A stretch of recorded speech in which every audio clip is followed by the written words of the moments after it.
Voilà,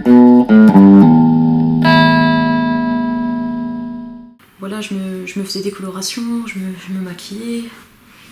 Et bon, ça c'est une période que je regrette en fait. Allah il a choisi notre voie pour moi, c'est-à-dire que quelques années après, j'ai mis le djilbab, j'ai mis le niqab et alhamdoulilah.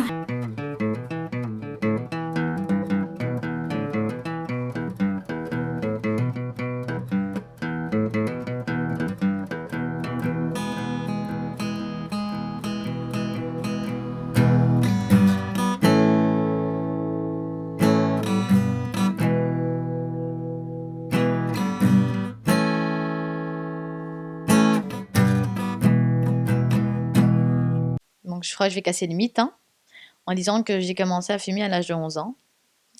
J'ai connu après l'alcool, les boîtes, la drogue. J'ai tout essayé, tout ce qui pouvait être essayé, je l'ai fait. Pourquoi est-ce qu'il y a un retour du religieux? C'est parce que la religion a un énorme effet bénéfique. Cette vie que j'ai en djilbab et en niqab, ça m'a libérée en fait.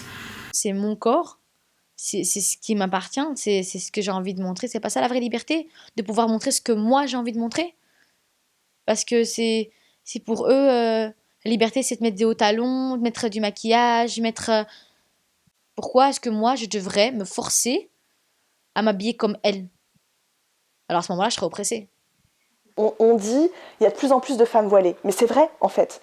C'est assez ironique de voir que les lois comme celle du 15 mars 2004 ou du 11 octobre 2010, c'est des lois qui avaient pour volonté de libérer les femmes et finalement de plus voir de femmes voilées, finalement, elles ont eu l'effet inverse, c'est-à-dire qu'il y a eu de plus en plus de femmes qui ont décidé de porter le voile. S'il n'y aurait pas eu la loi, je pense pas que j'aurais pensé à le porter. Nous sommes considérés par nos concitoyens comme des délinquantes ou des criminels, alors que nous avons seulement commis une infraction de deuxième classe. C'est comme utiliser son portable au volant ou bien oublier de mettre un clignotant.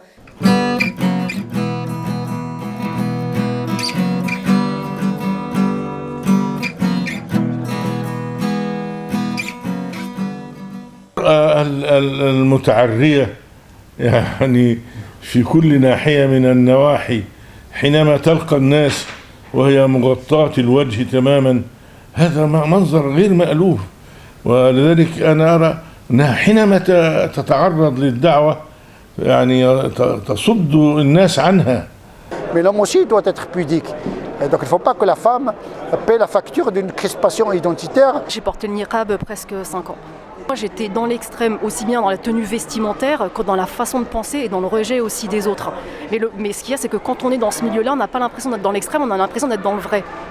C'est ça qui fait toute la différence. Et j'en étais arrivée à ne plus aimer la vie. Parce que finalement, on ne vit plus. On n'a plus envie de s'habiller, on n'a plus envie d'être coquette, on n'a plus envie de rien, quoi. On est à la maison, on s'occupe de nos gosses, quand on sort, on est coupé de tout, donc il n'y a rien. C'est à partir du moment où j'ai retiré le niqab que c'est comme s'il y avait un voile sur mon cerveau qui s'enlevait en même temps. L'obligation de porter quelque chose sur la tête et à peu forte raison de couvrir son visage n'est pas coranique, c'est culturel.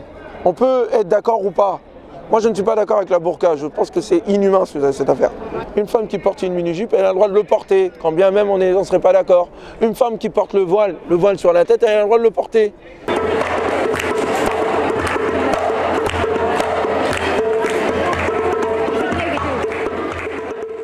Se voiler ou se dévêtir, pour moi, ce sont les deux pendants d'une même logique qui est celle de la liberté. Il y a une partie des féministes françaises qui ne supportent pas ça, qui considèrent qu'en fait le voile ne peut pas être compatible avec le féminisme. Je trouve que c'est antiféministe, on ne peut pas ne pas entendre la voix d'une femme parce que ce qu'elle fait de son corps ne nous convient pas et ne convient pas à des canons qui sont des canons en plus culturels.